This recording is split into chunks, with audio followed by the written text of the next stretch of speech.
The CEO's reckoning. 2 sons. 1. Inescapable truth attention. Fans of forbidden love.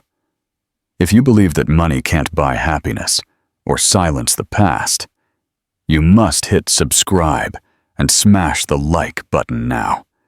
The consequences of this billionaire's betrayal are about to unfold. Dorian St. Clair, a man whose face was synonymous with global success, was about to have his impeccably crafted world shattered by 2 small, identical boys. 5 years ago, under the brutal pressure of his aristocratic London family, the tech magnate had coldly abandoned his wife, Clara Vance, a woman who represented everything genuine and messy he craved. Now, on a crowded stage in Dublin, she reappeared. Not alone, but with 2 5-year-old twins whose piercing sapphire blue eyes and the confident slant of their gold blonde hair were an undeniable miniature reflection of his own. The world saw him as untouchable, but facing Clara and his twin sons, Dorian was forced to confront a truth more devastating than any corporate loss. The price of his ambition was his paternity. Dorian St. Clair. The Perfect Product. Part 1. At 32, Dorian St. Clair was the CEO of St. Clair Industries, a multi-billion-pound empire built on green energy and revolutionary AI. His profile graced Forbes covers, he delivered keynote addresses at Davos, and he moved through the world with the polished sheen of inherited and earned wealth. His image was always the same: perfectly tailored Savile Row suits, golden blonde hair swept back, and sharp, icy blue eyes that signaled cold, disciplined ambition. He lived in a minimalist penthouse overlooking the Thames, drove a custom electric Aston Martin, and for all outward appearances, was destined for untouchable greatness. Yet 5 years earlier, Dorian had almost jeopardized it all for one thing his family deemed irrelevant: love. His secret was Clara Vance. She wasn't an heiress or a venture capitalist.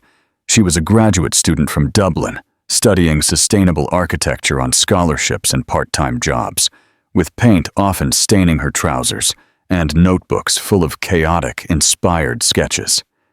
She had long chestnut hair, expressive eyes, and a way of looking at Dorian that made him feel like he was more than just his title. With her, he laughed louder, slept better, and imagined a future that didn't revolve around quarterly earnings. He pictured a simple life, a small wedding, a cozy home, and children with those same expressive blue eyes. They met at a gala he attended only out of obligation. She was setting up stage lighting, and he literally stumbled over her while checking his stock updates. It was the most human moment he'd had in months. Their relationship blossomed in private. Takeaways on her tiny balcony, late-night talks about dreams, and long, anonymous walks through London's parks. She mocked his expensive watch and fiercely refused to let him pay her rent. But the St. Clair dynasty had other plans. When his parents, the formidable Lord Julian St. Clair, chairman of the board and Dorian's coldest confidant, and Lady Helena St. Clair, learned of Clara, their reaction was immediate and brutal. "She is not of your caliber. She dilutes your brand," Lord Julian stated plainly in his mahogany-paneled office. "Marry her, and we begin the process of removing you from succession." Lady Helena didn't hide her disdain. "Do you truly wish to shame the family? What will the stakeholders think when they see you with someone so ordinary?" Dorian tried to fight. He argued that he didn't care about perception. But St. Clair Industries was more than a company. It was a 3-generation legacy. His name was the brand. His face was the investment. As the pressure mounted, from his family, the board, the advisors, Dorian felt the walls close in. The worst part: he never told Clara the truth. One day, he simply ended it. No explanation, no argument. He said he needed to focus on his career and walked out of her small flat, leaving behind the woman he had pictured forever. Clara called once, then twice, then stopped. He never answered. He submerged himself in work, convincing himself it was necessary. But not a day passed without him thinking of her, missing her laugh, and feeling the deep, agonizing regret. Clara Vance, building cradles, not empires.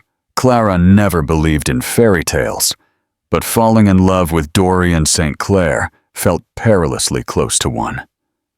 Then, one day, he was simply gone. A cold, carefully worded message about needing space to focus on his future.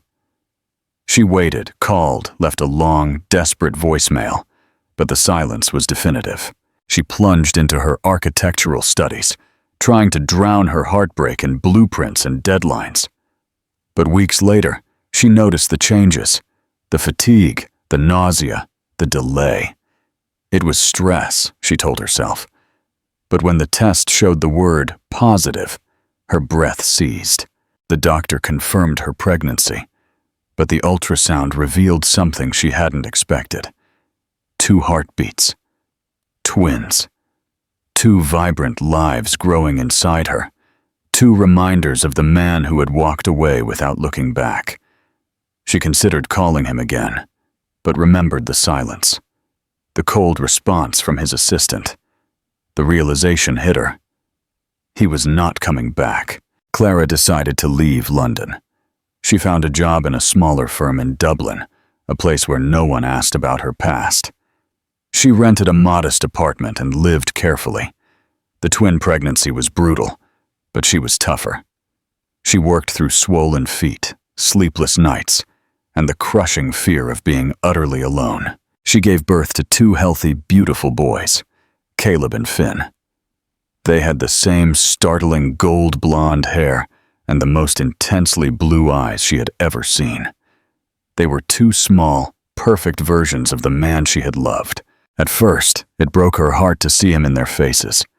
But over time, that feeling softened into something fiercer. Love. Not for what could have been, but for what was. Her sons were everything. They were loud, messy, wild, and perfect. They were the reason she got out of bed when her body ached and her bank account hit 0. Clara never spoke Dorian's name. When the boys asked why they didn't have a daddy, she told them gently that sometimes people leave because they are afraid of love, and that it wasn't her or their fault. She focused all her energy on raising 2 curious and brave little boys who had no idea they carried a lineage that once governed a city. The inevitable collision. The forum. The invitation arrived unexpectedly. Architectural Futures Forum. Speaker selection. It was real. They wanted her to present her low-cost, sustainable women's shelter design on a major panel in Dublin. It was the recognition she had dreamed of. She hesitated for a moment. The cost of travel, the disruption. But then she said yes. She wouldn't let being a single mother stop her from professional advancement. She arrived in Dublin with Caleb and Finn in tow, 2 energetic 5-year-olds who chattered non-stop. She dressed them neatly in collared shirts and packed a bag full of crayons and snacks. She had no childcare. They would sit quietly near the back while she presented. The event was held in a sleek city skyscraper with glass walls overlooking the docks. She tried not to think about the possibility of running into anyone from her past. London was far away. He wouldn't be here. Why would he? Then she heard his voice. She was mid-sentence, answering a reporter's question, when the low, confident, and agonizingly familiar sound cut through the air. She froze. Her stomach twisted before her eyes confirmed it. Dorian St. Clair was less than 20 feet away, laughing softly with a group of sponsors in impeccable suits. He hadn't changed, only hardened at the edges. His relaxed expression was calm until his gaze landed on her. Clara watched the moment it hit him. First, confusion. Then, shock. Then, something deeper. His eyes flicked past her, towards the two small boys sitting quietly coloring on the carpet behind her table. Time slowed. Dorian's face went white. His gaze locked onto the twins, and Clara could see the gears turning in his mind, fast, desperate, undeniable. She didn't move. She didn't smile. She didn't look away. He walked towards her. She stiffened, clutching the edge of the display table. Everyone around them seemed to fade into background noise. The city, the forum, the years. Everything collapsed into this impossible moment. He stopped in front of her, his voice a barely audible rasp. "Clara." She didn't answer. He looked back at the boys, then back at her, visibly shaken. "Are they them?" She held his gaze. "Yes," she said, calm and level. "They're yours." He stumbled back, reeling. For a moment, he looked like a man who had just taken a punch to the gut. "I didn't know," he said. "I had no idea." "I know," she replied, her voice firm. "I tried, but you made sure I couldn't reach you." Dorian blinked, struggling to process. "But why didn't you try again?" Clara gave a soft, bitter, tired laugh. "I did. I left messages, sent letters. Your assistant told me never to call again. I assumed you had made your choice." Dorian lowered his gaze, the weight of comprehension settling heavily on his face. He looked back at the boys, who still didn't know who he was. Caleb looked up, smiled, and waved innocently. "I need to talk to you," Dorian said, his voice barely breaking. Clara crossed her arms. "Now you want to talk? After 5 years, at a public event?" He nodded slowly. "Yes, I need to explain, and I need to understand." She stared at him, the pain she had buried deep surging to the surface, but she didn't let him see it. "Not here. Not yet. You don't just walk back in like nothing happened," she said. "But if you truly want to understand, start by learning their names." Dorian looked at her, and something fractured in his eyes. He turned to the boys, knelt down, and asked gently, "What are your names?" The twins looked at him, perplexed but curious. "I'm Caleb," one said. "I'm Finn," the other added. "What's your name?" Dorian smiled sadly. "I'm Dorian." They didn't recognize him. Why would they? Clara watched from behind the table, her heart pounding. This was not the moment she had prepared for. Yet here they were, not as strangers, not yet as a family. But something had started to change. The truth was finally out, and nothing would ever be the same. Interaction point. If you were Clara, what would be the single most difficult question you would ask Dorian about his choice to abandon you? Share your first reaction to Dorian's decision in the comments. The DNA test and the first steps. Part 2. Dorian didn't sleep that night. The image of the two boys, Caleb and Finn, persisted in his mind, haunting and vivid. Their names echoed like a mantra he never knew he needed. He could still see their eyes, so familiar it ached, and the way they had looked at him without recognition. They didn't know him. That realization shattered him. The next morning, he arranged a private DNA test. He told no one. It wasn't about legality. It was about getting permission to believe the truth, even though every part of him already knew. The results arrived 3 days later, 99.9% match. There was no denying it. He was their father. Dorian stared at the document for a long time. Then he folded it carefully and placed it in a drawer, like a sacred heavy relic. A door he had unwittingly locked himself out of 5 years ago. He contacted Clara through the event coordinator. She agreed to meet him, once, at a small, anonymous cafe near the Dublin docks. No lawyers, no assistants, just them. She arrived with her usual quiet strength, simply dressed, her hair pulled back. She looked tired, but serene, and more beautiful than he remembered. Life had carved new lines onto her face, adding a gravity that hadn't been there before. They sat opposite each other, two people with years of pain between them, forever connected by two children who didn't know it. "I got the results," Dorian said finally. "They're mine." Clara nodded. "I know." He ran a hand through his hair, struggling to find words that meant enough. "I don't know what to say." "Then don't say anything you don't mean," she said, her eyes clear. "I mean it now, Clara. I didn't know. I swear, I didn't know about them." "I believe you," she said. "But that doesn't erase what happened." Dorian looked down, shame washing over him. "I wanted to fight for you. I was going to. But my parents, the board, it all came down on me. I didn't know how to be the man they expected, and the man you needed." "You chose them," she said, without malice. "You walked away." "Yes, and I had to raise them without you," she continued. "While you were building empires, I was building cots. While you were giving speeches, I was trying to scrape together enough for dinner." Dorian winced. Her words were not cruel, just true, and they hit harder than he could have anticipated. "I'm not asking for forgiveness yet," he said. "I just want a chance to know them, to be a part of their lives, however small. They're 5 years old. They don't understand betrayal or loyalty, but they understand presence," Clara said slowly. "You can't just drift in and out. You can't start and stop. If you want to be in their lives, it has to be until the end." "I'm in," he said, without hesitation, whatever the cost. She nodded, still cautious, but something in her posture softened. "Then you start small. Pick them up from school one day. Come to the park. Sit with them.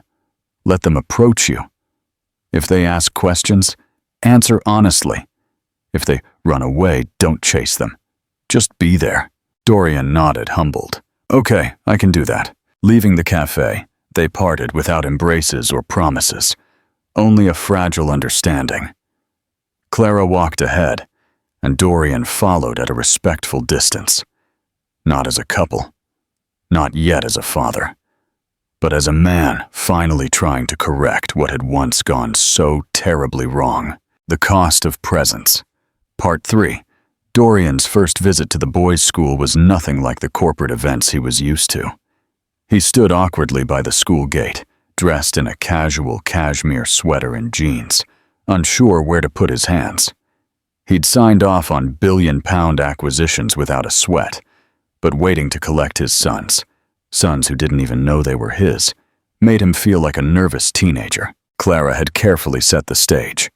She told the boys that a friend would pick them up and take them to the park. No labels, just a chance to meet on neutral ground. When Caleb and Finn burst out of the school doors, Dorian recognized them instantly.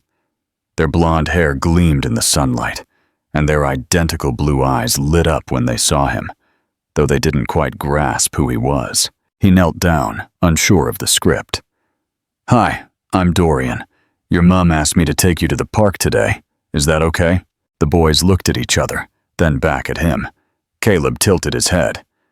"Are you the man from the tall building with all the suits?" Dorian smiled. Yes, that was me." Finn squinted. "Do you have snacks?" Dorian laughed. "Yes, loads." That was enough. They took his hands without hesitation, chattering about dinosaurs and spaceships. Dorian listened to everything, mostly just absorbing them. Their voices, their joy. It was overwhelming in the best possible way. At the park, they ran for the swings, and Dorian sat on a nearby bench, watching. For a few minutes, he allowed himself to pretend that this had always been his life. But that illusion cracked when Finn fell off the slide and bumped his elbow. Finn froze, eyes wide and glassy, trying to decide if the pain was worth the tears. Dorian ran instinctively, kneeling to gently check the small arm. "You're okay," he said softly. "No blood, just a little bump." Finn blinked. "You sound like Mum." Dorian paused, then said quietly, I'm trying to be good at this. Finn leaned into him for just a second, and that small gesture nearly broke Dorian in two. He looked up and saw Caleb standing nearby, watching him intently. There was something calculating in Caleb's gaze, not suspicion, but a quiet assessment. Caleb finally walked closer. Are you coming back? Dorian looked him in the eye, his voice firm. Yes, I'm coming back. Caleb nodded once, satisfied. He then ran off, calling Finn to chase him. Dorian stayed there for a moment, catching his breath. That single question, are you coming back, had felt heavier than any contract he'd ever signed. But his answer had been true. He would be back, again and again.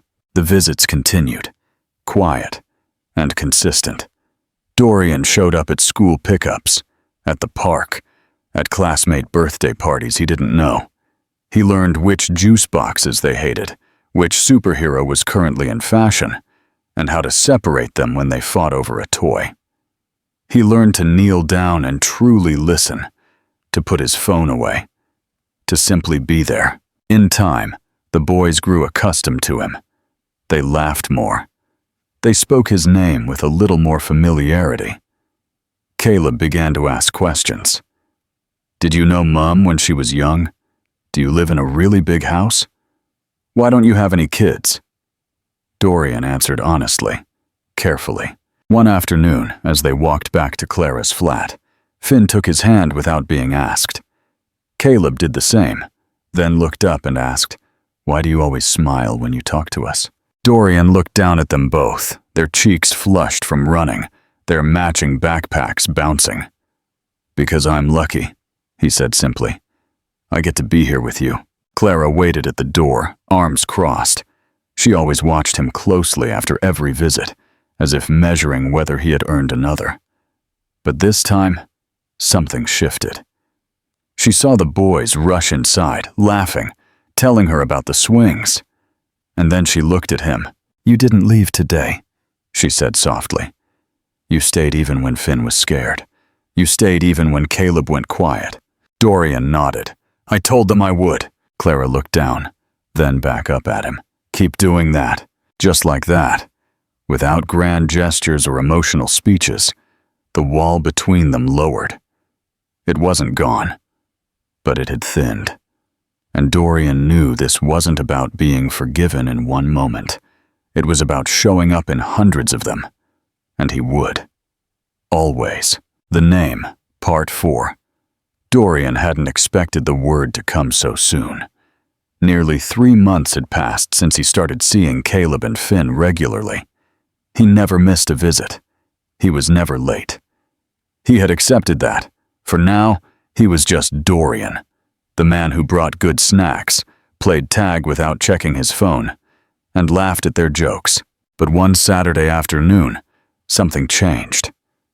Clara had an interview for a new design contract and asked Dorian to look after the boys for a few hours at his Dublin apartment, which he had quickly adapted with woven toy baskets, a small craft table, and a fridge full of juice boxes, and the kind of sugary cereal he definitely did not approve of, but bought because they loved it. They built an elaborate pillow fort between the sofas.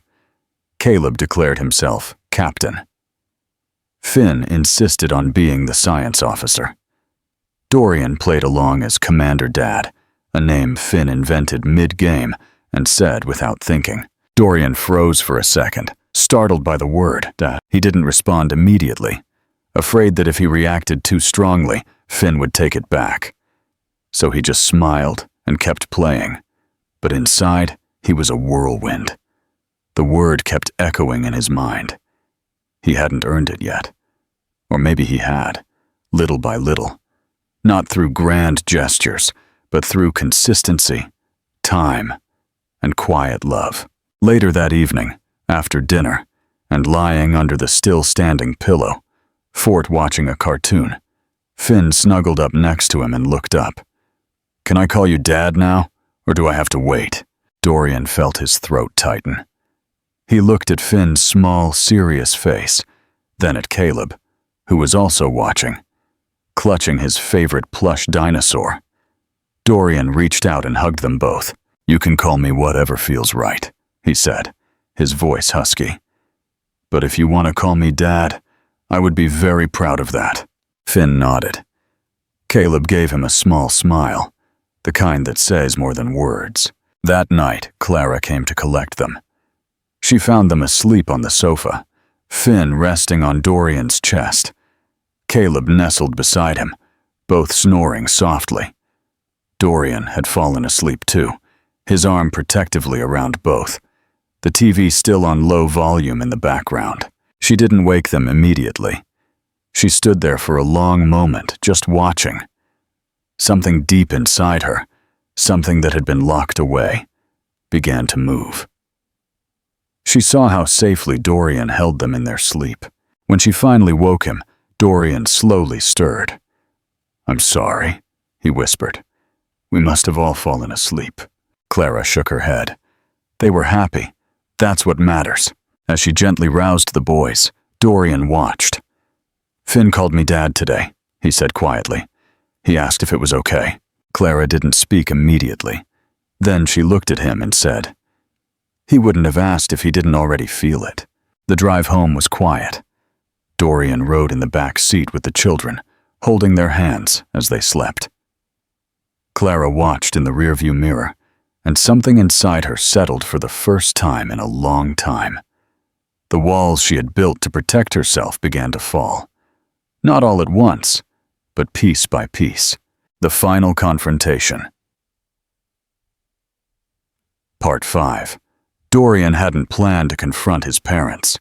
He had avoided it for months, concentrating instead on showing up for Caleb and Finn, on earning Clara's cautious trust, on building something genuine from the pieces of the life he had once destroyed. But the silence stopped feeling like strength and started feeling like surrender.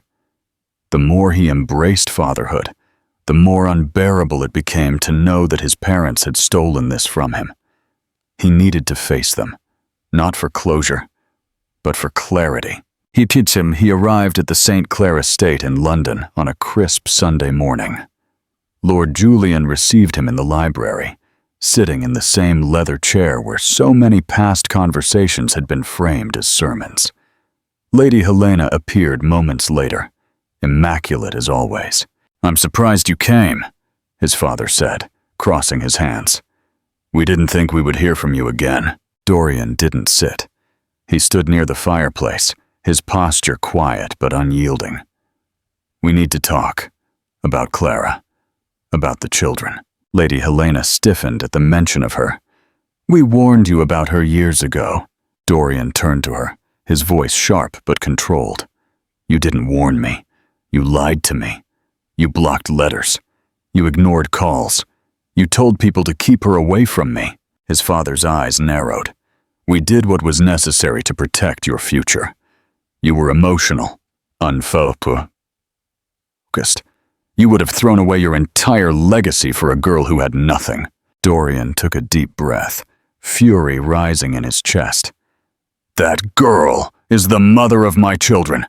Children you never even bothered to know existed. She raised them alone, with nothing. And they turned out better than anything this family has ever produced." Lady Helena stood up, her voice cutting. "Don't be dramatic. Do you think we haven't sacrificed for you? For this name? For your success?" "My success," Dorian interrupted. "It has nothing to do with this name anymore. The company, the image, the money. None of it matters if it costs me humanity. You tried to make me choose between love and legacy, and I listened. I walked away from the only real thing I had, but I will not make that mistake again." There was a heavy silence.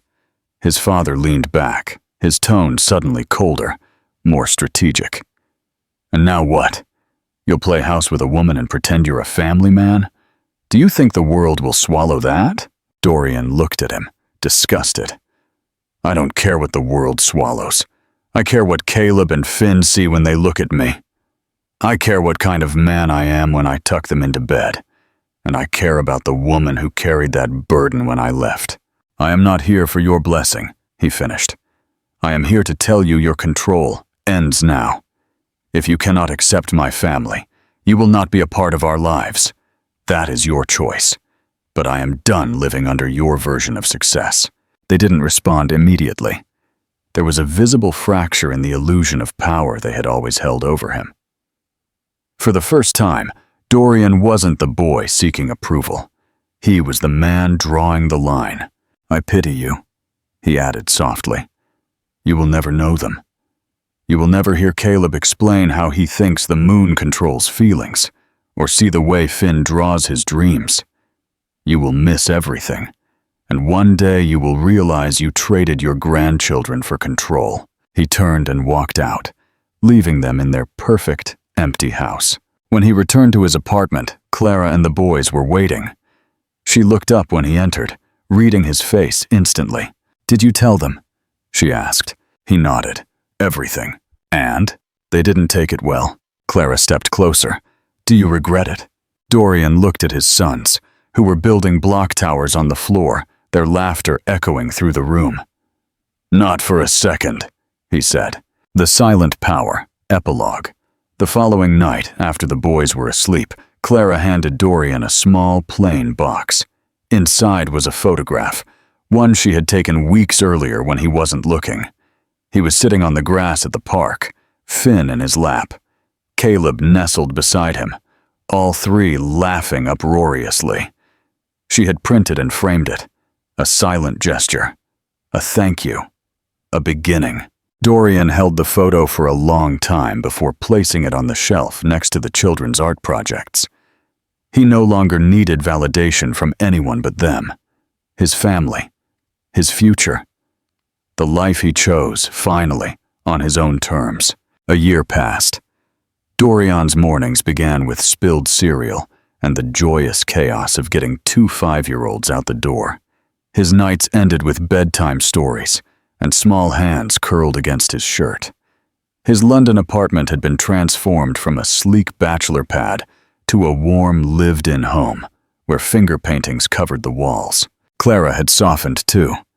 She still had moments when the weight of their history made her pull back, but those moments were fewer now. They had rebuilt trust through shared responsibility and mutual care. One Saturday morning, as the boys played and Clara made coffee, Dorian stopped by the window with a small box in his hand. Inside was a delicate but strong ring. He walked into the kitchen and waited for her to look up. "What's wrong?" she asked, noticing the seriousness on his face. "Nothing," he said. "That's the point." He took her hand and led her to the living room. He knelt down, and for a moment, everything faded into silence. "I don't want to rewrite the past," he said. "I just want to write the rest of the story with you, as your partner, as the father of our sons, as the man who finally understands what it means to love fully and show up completely." Clara smiled, a wide, genuine smile, and nodded. "Yes," she said simply, "because I don't need perfection. I just need you." The wedding came a few months later. It wasn't extravagant. They held it in the small community garden Clara had helped design years ago. Caleb and Finn, wearing matching waistcoats, carried the rings, too excited to walk slowly. As Clara walked toward him, her steps firm, her eyes locked on his, Dorian couldn't stop smiling. There were no grand speeches, just short, honest, unpolished vows. Promises to choose each other, not just on the good days, but on the difficult ones too. When they kissed, it wasn't the kind of kiss that marked a beginning. It was the kind that sealed something already built, slowly, painfully, beautifully. Standing barefoot in the garden with the love of his life beside him, and his sons chasing butterflies, Dorian finally understood what true success meant. He was home. Completely. Finally. And this time, he wasn't going anywhere. The beautiful conclusion. What does this slow, deliberate process of earning forgiveness tell you about true love? Share your final, heartfelt thoughts and any lingering questions for Dorian or Clara in the comments. Don't forget to like and subscribe for more stories of redemption. Epilogue 2. The quiet threat and the unbreakable bond. Don't let the past sabotage the future. Hit subscribe and leave a comment. If Lord Julian tries to contact the twins, should Dorian and Clara let him? Share your advice. The unwavering rhythm. Life after the quiet wedding in the community garden didn't suddenly become a fairy tale. It settled into a rhythm far more valuable, a quiet, unwavering consistency. Dorian had fully embraced his new role. He moved his core operations from London to Dublin, delegating most corporate oversight to focus on innovation and, more importantly, school runs. St. Clair Industries continued to thrive, but its success was now a backdrop, not the main stage. Caleb and Finn, now 6, were inseparable forces of chaos and curiosity. They effortlessly switched between calling him Daddy when demanding a bedtime story and Dorian when trying to sound serious about a new Lego construction. Their bond with him was complete, built on thousands of small, present moments. Clara, now an equal partner in every sense, watched Dorian with a love that was mature, tested, and deeper than the initial burst of passion. She had reopened her small architectural firm, specializing in sustainable community projects, and her success was wholly her own. They were a team, no longer defined by the trauma of their past, but by the strength of their present choices. The echo of legacy 6 months after the wedding, an unexpected tremor reached their quiet life. It arrived in the form of a heavy, embossed envelope delivered to their Dublin address, bearing the official seal of the St. Clair family estate. Dorian opened it with a grim expression. Inside was a formal, chillingly impersonal letter from his father, Lord Julian St. Clair. Dorian, we acknowledge your decision to sever ties with the family and the firm's main board.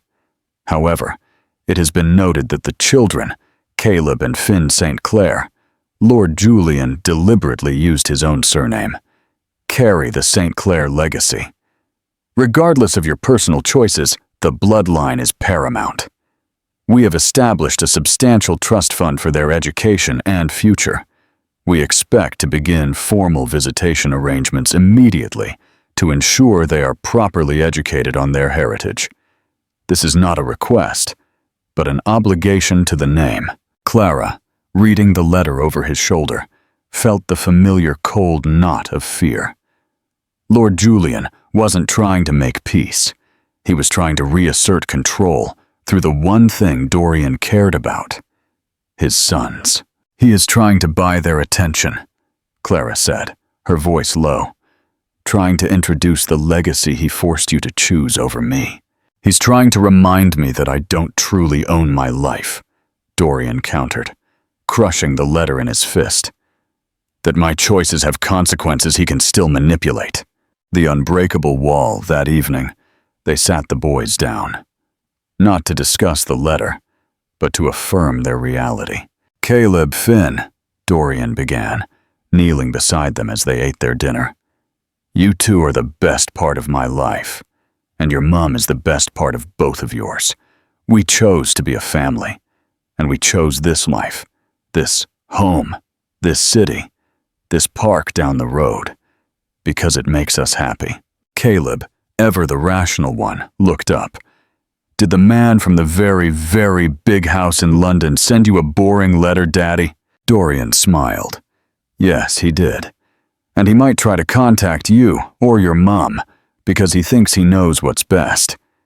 But only Mom and I know what's best for you. Do you understand? Finn, always the sensitive observer, leaned against Dorian's shoulder. We don't need a very, very big house. We have our pillow fort. Exactly, Clara said, her eyes shining with pride. We have the best fort in the world, and no one, no matter how big their house is, gets to decide who is in our fort. They decided together, as a unit. They would not accept the trust fund immediately, avoiding any legal entanglement, that would give Lord Julian leverage. They would respond firmly through a lawyer, stating that any communication with the children must be approved and facilitated exclusively through their parents. The conflict wasn't over. It was a lingering threat, a quiet, persistent attempt from the past to infiltrate their future. But Dorian and Clara were no longer the people they once were. Dorian no longer feared his father's disapproval. He feared losing the beautiful, genuine life he had fought for. And Clara no longer feared being alone. She feared letting anything taint the happiness of her sons. The legacy they were building was not the St. Clair name, but the unshakable foundation of their family, built on presence, honesty, and a mutual promise. They would face every quiet threat, every temptation of the past, as one. What do you think is the next move for Lord Julian? Will he use legal means, or try a subtle emotional manipulation on the children? Share your predictions in the comments. Don't forget to like and subscribe for the next chapter in their courageous journey. Epilogue 3. The Legal Storm and the Boys' Response. Will money and power break their bond? Leave your predictions in the comments below. Don't forget to subscribe to see the St. Clairs fight for their freedom.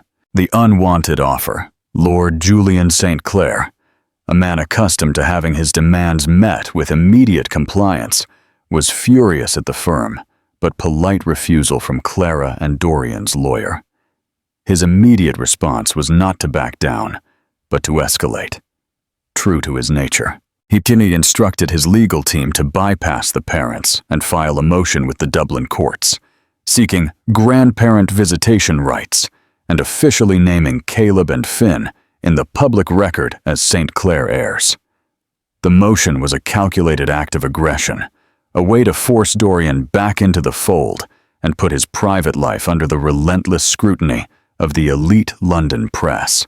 The news hit Dorian and Clara not through a formal document, but through a sensational headline in a major London tabloid that had somehow been tipped off. Billionaire tech CEO Dorian St. Clair's secret twin sons revealed in high-stakes custody battle over St. Clair fortune. Clara was devastated by the invasion of privacy. He wants to destroy the quiet life we built.